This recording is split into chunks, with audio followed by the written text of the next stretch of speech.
আজকে উস্তে আলু দিয়ে রুই মাছের ঝোল রান্না করবো। তোমার ভিডিওটা দেখো। তেল দিয়ে দেই,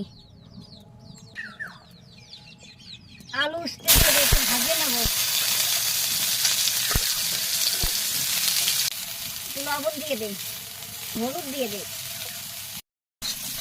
লঙ্কা দিয়ে দেই, ভাজা হয়ে গেছে জল দিয়ে দেই,